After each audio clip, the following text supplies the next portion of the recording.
magaalada beledweyne xarunta gobolka Hiiraan waxay ka mid tahay magaalooyinka ugu waaweyn dalka Soomaaliya waxayna ku taala bartamaha dalka Soomaaliya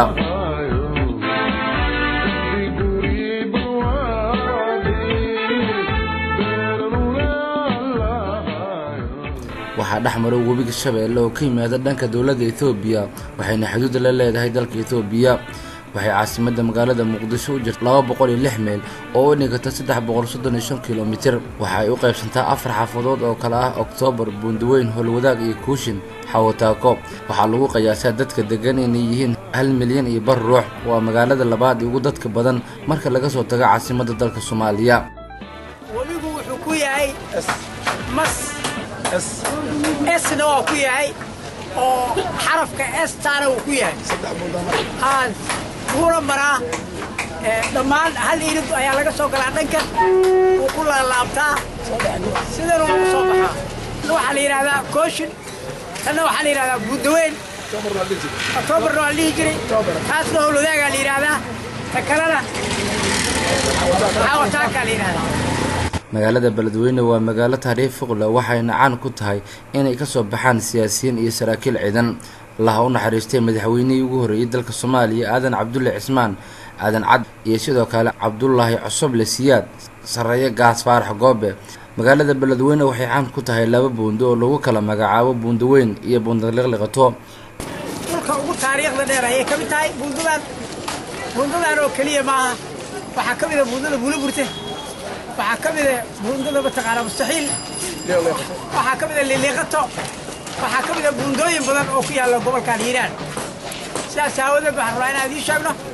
buundadan hadda aad arkaysaan 24 bishii saddexaad 1934 ayaa gacantii mustacmaradda isticmaalka ku dhisan kadib muddo aad u fara badan ayay noo shaqaysay sida uu socotaaba burburkaan hadda ayay jabtay dayactir lagu sameeyay nin injineer oo hadda dhintay oo la yiraahdo Mashallayste ayaa dhisay markii ugu dambeysay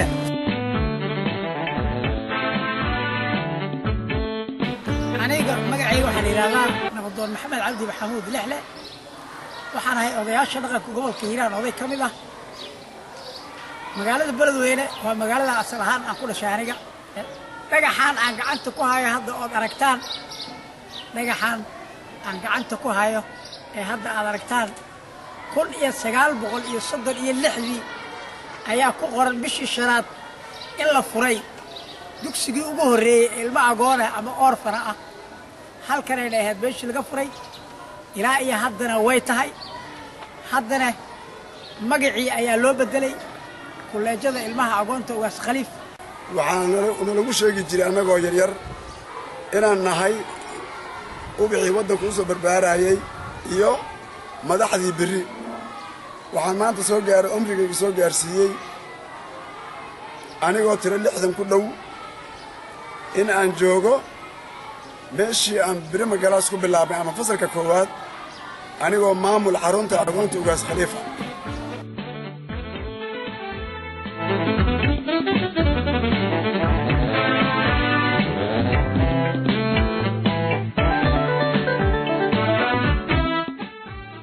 محمد تونعيل ومحمد داعد تلفزيون عالمي ستار بلدوينه